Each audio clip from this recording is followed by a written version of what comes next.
So hello guys, welcome to my another brand new ব্লগে। And আজকের ব্লগটি হতে যাচ্ছে প্রত্যেকবারের মতো নেচার নিয়ে, অর্থাৎ আমার ফার্স্ট ভিডিওর মতো আমি আজকেও যাচ্ছি এক নতুন লোকেশন অ্যান্ড এক নতুন পাহাড়ে। অ্যান্ড এই পাহাড়টি হতে যাচ্ছে আরও সুন্দর অ্যান্ড আকর্ষণীয়। সো পাহাড়গুলো এনজয় করার জন্য এবং সুন্দর সুন্দর ভিউ দেখার জন্য অবশ্যই আমি ভিডিওটি লাস্ট পর্যন্ত দেখ। সো প্রত্যেকবার মতো এবারও আমার সাথে আছে আমার দুই ভাই। অ্যান্ড আমরা প্রায় 15 মিনিট ধরে হাঁটা শুরু করছি। আমাদের বাগান থেকে প্লেসটা অনেক দূরেই আছে।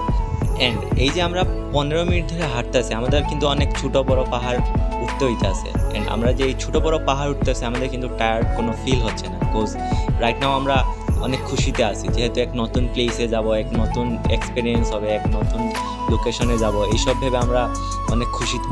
আর আপনারা তো জানেনই, যদি কোনো কাজ করে খুশি পাওয়া যায় তাহলে সে কাজে কখনোই বিরক্ত লাগে না।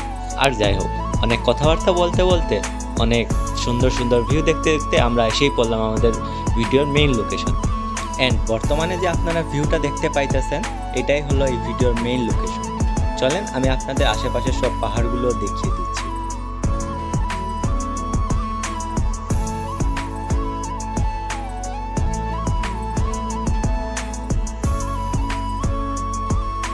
অ্যান্ড আপনারা যে লাল ঘরটা দেখছেন, এটা হলো অ্যাকচুয়ালি পাহারাদারদের জন্য বানানো।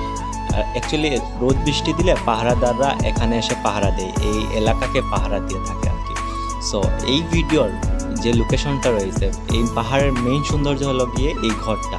আপনারা দেখেন আশেপাশে অনেক সবুজ গাছপালা রয়েছে, অনেকগুলো পাহাড় রয়েছে, কিন্তু এখানে মাঝখানে একটাই লাল ঘর রয়েছে। অ্যান্ড এটাই আমাদের চোখকে অ্যাট্রাক্ট করে।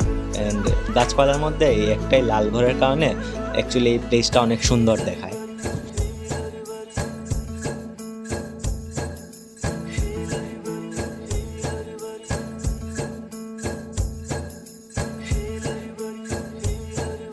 তাহলে আজকের ভিডিওর সমাপ্তি এখানেই। যদি ভিডিওটি ভালো লাগে থাকে তাহলে অবশ্যই লাইক করে দিবেন, আর সাবস্ক্রাইব তো অবশ্যই করে দিবেন। আর যদি ফেসবুক থেকেই দেখেন তাহলে অবশ্যই পেজটি ফলো করে রাখবেন, যাতে এভাবেই আমি নতুন নতুন লোকেশন নিয়ে আপনাদের কাছে আসতে পারি। সো ভালো থাকেন, সুস্থ থাকেন, টাটা।